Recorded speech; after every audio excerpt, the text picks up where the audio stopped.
l'évolution et la conscience de l'histoire. Cet essai fut présenté en tant que 4e conférence Mandel devant l'American Society for Aesthetic à Louisville, Kentucky, sur l'invitation de Mary Wiseman.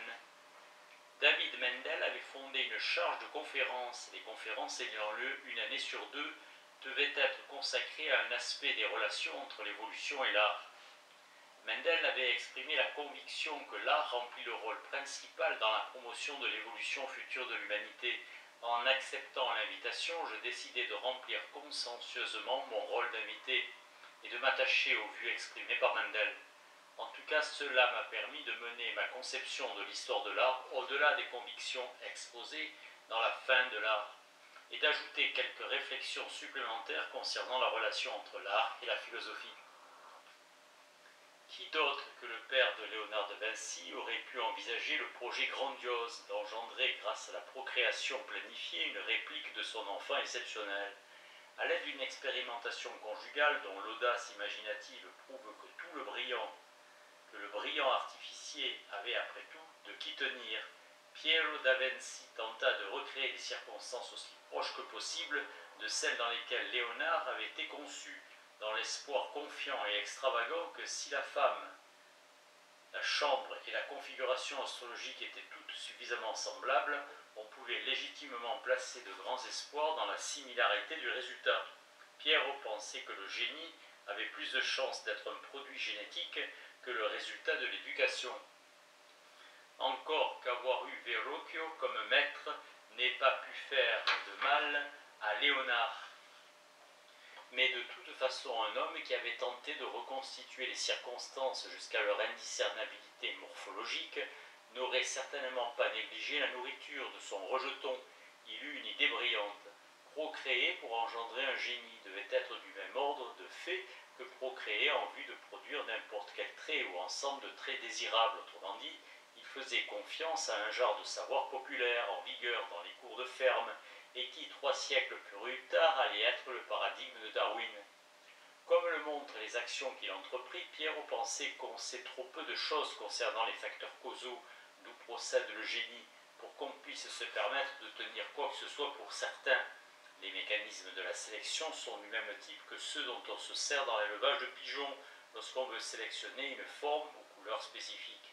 occupation à laquelle s'adonnera Darwin. Mais l'éventualité de procréer un second Léonard aurait été un événement tellement important qu'il ne pouvait être question de faire preuve de la moindre négligence, fût-ce à propos des draps de lit ou des pots de chambre. En fait, la tentative brillante, mais tout compte fait comiquement superstitieuse de Piero, relevait de la sélection artificielle, bien qu'à son époque on n'aurait pas encore pu la désigner ainsi, puisqu'on ne connaissait pas encore l'autre type de sélection, condition indispensable pour que cette expression ait un sens. Après tout, dans certaines familles,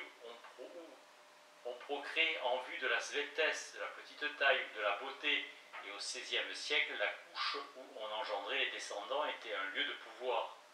Les portraitristes des puissants ne manquaient pas de noter que certains traits phénotypiques ne cessaient de réapparaître à travers les soigneuses hybridations des Hohenzollern, Hohenstaufen ou Habsbourg. Si lorsque le semblable engendrait avec le semblable, on pouvait compter sur la reproduction de tels mentons ou de telles dispositions à l'idiotie, pourquoi n'aurait-on pas pu compter sur la reproduction du génie, dès lors que le très semblable engendrait avec le très semblable? Il se trouvait simplement que Piero s'était fixé à un but vraiment supérieur. Les connotations de supérieur prennent une sinistre résonance rétroactive à la lumière des spéculations autour des êtres d'ordre supérieur auxquels on s'est adonné, après Darwin, au XIXe siècle jusqu'en plein dans le nôtre, et qui ont bien sûr culminé dans les effroyables prémices raciales sur lesquelles s'est fondé le national-socialisme.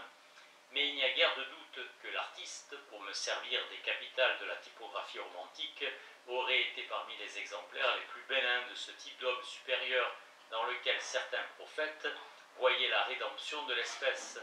Nietzsche donnait Goethe et Michel-Ange comme exemple de ce qu'il entendait par Übermensch, surhomme, mais il mentionnait aussi César Borgia et Napoléon. Il pensait que rendre possible la genèse de l'Übermensch relevait d'un devoir sacré. Je suppose qu'il tenait les humains du tout venant en trop piètre opinion pour défendre sérieusement l'idée que nous devrions nous rendre semblables à l'Ubermensch autant que nous le pouvions. Mais il ne nous indique guère comment on pourrait atteindre ce résultat. On voit mal quel autre mécanisme que la sélection artificielle pourrait permettre de le réaliser, à supposer que les attributs de l'Ubermenschlichkeit, la surhumanité, soient héréditaires. La transmission des dons musicaux dans la famille Bach avait montré que certains talents pouvaient se transmettre tout autant que la couleur des yeux, l'obésité ou la claudication, à condition que les possesseurs de ces talents ne se reproduisent pas de manière aussi aléatoire et irresponsable que les artistes ont tendance à le faire, puisque comme nous autres, ils se fixent sur des traits que Nietzsche considérerait sans doute comme totalement accessoires et hors de propos, tels que grains de beauté, yeux pétillants, poitrine saillante et cheveux bouclés. Si l'Ubermensch est censé être non rédempteur, n'est-il pas peut-être même immoral d'abandonner ces choses à la merci de variations aléatoires? Dans l'ère politique effrayante qui est inaugurée en 1859 par la publication de L'origine des espèces, avec son sous-titre omineux, je devrais plutôt dire désastreux, ou la préservation des races favorisées dans la lutte pour la vie, l'embrigadement eugénique ne pouvait pas ne pas apparaître comme un programme social adéquat. C'est dans le sous-titre que Darwin fait montre de son génie pour une rhétorique verbale qui allait assurer la préservation de ces idées dans leur propre lutte pour la survie. Le langage utilisé possède une fonction adaptatrice qui protège la théorie fragile jusqu'à ce qu'elle acquiert assez de force cognitive pour survivre par ses propres moyens. La tendre théorie naissante aurait été aussi indifférente au fait que le vocabulaire de la lutte, de la préservation des espèces favorisées et de la race s'est révélé être une toxine morale dont nous ne nous sommes toujours pas débarrassés, que le fœtus est indifférent au fait qu'il cause une souffrance énorme à la femme qui le porte.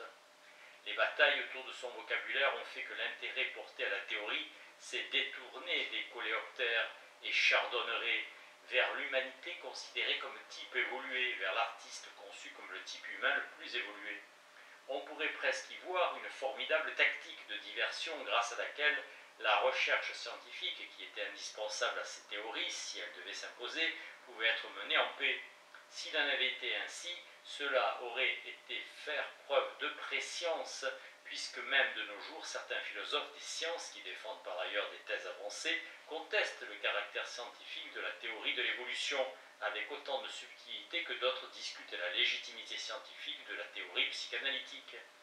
Il n'existe pas de loi d'évolution, a écrit Sir Karl Popper, et la possibilité de défaire l'évolutionnisme au nom des principes scientifiques a été, à côté des textes des Écritures saintes, l'arme principale dont s'est servi le créationnisme scientifique pour défendre ses prétentions et réduire le darwinisme au statut d'une simple hypothèse parmi d'autres, laissant ainsi un espace logique pour des hypothèses alternatives. De nos jours, la théorie évolutionniste est florissante, mais le sang se glace lorsqu'on se rend compte du prix en termes d'holocauste que l'humanité a dû payer pour assurer sa domination. Les darwiniens pourraient bien entendu répondre qu'ils n'ont jamais envisagé de nier la cruauté et les difficultés de l'arène dans laquelle se décide la lutte pour la vie. Pourquoi en irait-il autrement pour les idées qui ont leur propre morphologie, qu'il n'en va pour les myriades d'autres formes de vie? Historiquement, on ne peut jamais séparer entièrement la rhétorique d'une théorie de sa substance. Il est toujours licite de se demander sérieusement si l'inventeur aurait découvert sa théorie, même en l'absence des prémices rhétoriques qu'il a recommandées. En concevant la nature selon le modèle des pratiques d'élevage imitées par Piero da Vinci, la théorie de Darwin rejoint sans nul doute le créationnisme dans sa démarche d'anthropomorphisation. La nature est un fermier en grand, puisque sa sélection, le terme de Darwin, par voie naturelle, est exactement analogue à nos procédures de sélection artificielle, et qu'elle traite les espèces comme nous traitons les variétés. Les éleveurs humains n'ont jamais été capables de produire un nouveau trait héréditaire, et se sont bornés à guider, grâce à des accouplage judicieux la reproduction des traits que le besoin ou le caprice humain sélectionne comme désirables. Le darwinisme suppose une analogie profonde entre la cour de ferme et l'univers, comme entre la sélection naturelle et la sélection artificielle, de sorte que la supposition d'une analogie supplémentaire entre les moyens utilisés par la nature pour sélectionner certains traits et ceux qu'un éleveur aurait tendance à citer a sans doute dû s'imposer de façon irrésistible. C'est la raison pour laquelle l'expression les plus aptes comporte des connotations de désirabilité du type de ceux auxquels un éleveur pourrait se référer pour essayer d'obtenir des moutons bien fournis en laine ou des volailles bien grasses. On peut supposer aussi qu'une mentalité encore essentiellement religieuse devait irrésistiblement voir dans la sélection naturelle quelque chose du même ordre que les opérations de la main cachée, dont on croyait qu'elles guidaient, à travers les mécanismes du marché, les choix humains censés aboutir en fin de compte à la meilleure distribution possible des biens, état dans lequel chacun possède les biens qu'il ou elle désire, leur qualité étant la plus élevée possible et leur prix le plus raisonnable possible. Les souffrances sur le chemin de cette évolution,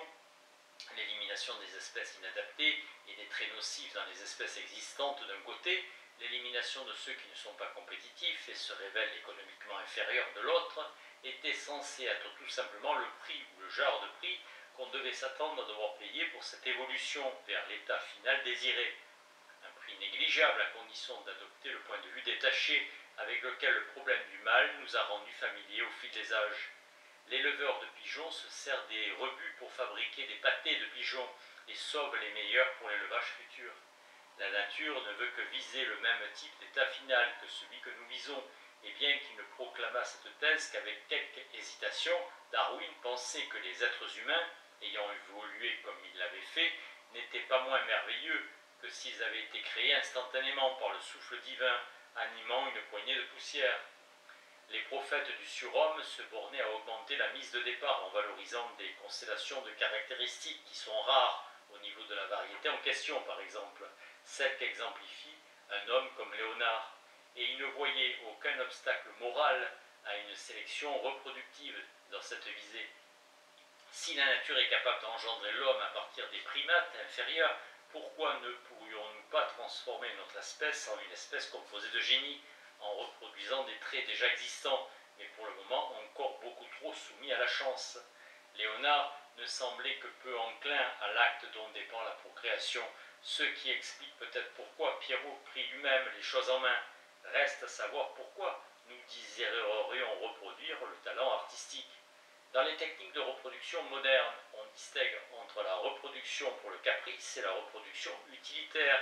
et il est intéressant de se demander si les léonards appartiennent à l'une ou à l'autre variété. La reproduction pour le caprice doit son existence à des préférences esthétiques. La longue corne des bœufs, la face aplatie et les jambes arquées du bulldog, les oreilles pendantes du basset, le camas illustré du pigeon de Nicobar sont sélectionnés pour la délectation des amateurs, et tant pis pour l'utilité. Ce sont les races sélectionnées en vue du caprice qui gagnent des coupes et rubans aux expositions canines, et on pourrait soutenir que le caprice peut impliquer l'inutilité, dans la mesure où l'utilité peut être mise en danger par un trait hypertrophié. La relation entre la longueur et la hauteur du basset était utile lorsque les animaux étaient reproduits pour la chasse, au blaireau, mais elle devient contre-fonctionnelle lorsque la proportion recherchée entre les deux mesures aboutit au projet d'un basset idéal, dans lequel la longueur s'approche de l'infini et la hauteur de zéro. À ce moment-là, la reproduction artificielle va contre la nature, puisque de telles proportions exagérées ne pourraient se maintenir face aux exigences de l'environnement. L'incapacité des artistes dans la lutte pour l'existence est notoire, ce qui laisse supposer que la nature ne favoriserait guère leur survie dans les rigueurs de la sélection naturelle. Selon une tradition déjà ancienne, l'artiste fait partie de la variété de caprices de l'espèce humaine, plutôt que de la variété utilitaire, et le mythe biographique standard considère comme normal que l'exercice de leur art disqualifie le compositeur et le peintre pour ce qui relève de l'existence normale. Nous en sommes venus à nous attendre à une certaine dose d'excentricité chez nos artistes que nous acceptons comme prix à payer pour le génie, ce qui nous rend suspicieux face à tout artiste qui se révèle capable d'activité normale. de Elliot à être employé de banque est contrebalancée par son incapacité de se débrouiller dans un mariage normal.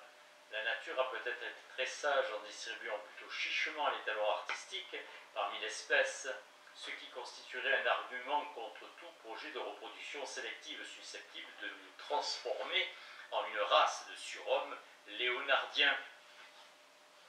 Afin que la chasse au blaireau puisse continuer, il nous faut de braves bassets robustes, et quelconque qui n'empêche qu'on ne saurait supprimer l'impulsion esthétique et le caprice demeure une raison qui parle en faveur du long chien bas ou de la touchante incompétence du peintre. L'idée que l'artiste relève de l'élevage de caprice va de pair avec la conception standard de l'art, qui le conçoit comme une activité essentiellement désintéressée, ce trait s'étendant aussi au niveau de son appréciation. Les taxonomies routinières de notre discipline présupposent comme une évidence qu'il existe un contraste essentiel entre le domaine esthétique et le domaine pratique. Si les artistes étaient glorieusement inutiles, ce ne serait pas un argument contre leur sélection reproductive, dans la mesure où les impulsions qui nous poussent à pratiquer la reproduction pour le caprice sont elles-mêmes des traits de caractère humain fondés dans le matériau génétique et forment un groupe principal de raisons qui nous amène à sélectionner des conjoints, des sites, des formes de costumes et d'abris simplement parce qu'ils s'accordent à nos caprices. Les musées se bornent à encadrer des pratiques qui se retrouvent partout dans la civilisation, dans les expositions canines et les concours de beauté, les foires aux lapins et les expositions de fleurs, ainsi que dans les exercices de musculation, les diètes de choc, les implants en silicone, les liftings faciaux, les braguettes, les bracelets en plastique, les dessous en dentelle ainsi que les épaulettes. Dépendant de tout cela peuvent être trouvés partout à travers la zoosphère et il est dur d'insister sur l'inutilité de tout ce qui relève du caprice dans la mesure où celui-ci donne naissance à une classe de raisons d'agir sans les effets desquelles l'univers serait étonnamment ennuyeux. Un ordre de la nature dans lequel les traits d'un visage ont réussi à faire prendre la mer à 1000 bateaux ne saurait être évolutivement insensible au goût.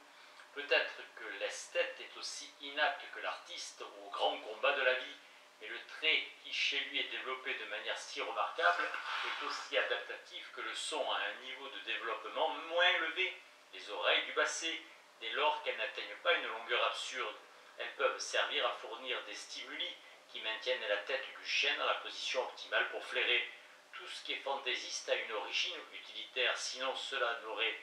pas survécu pour pouvoir être reproduit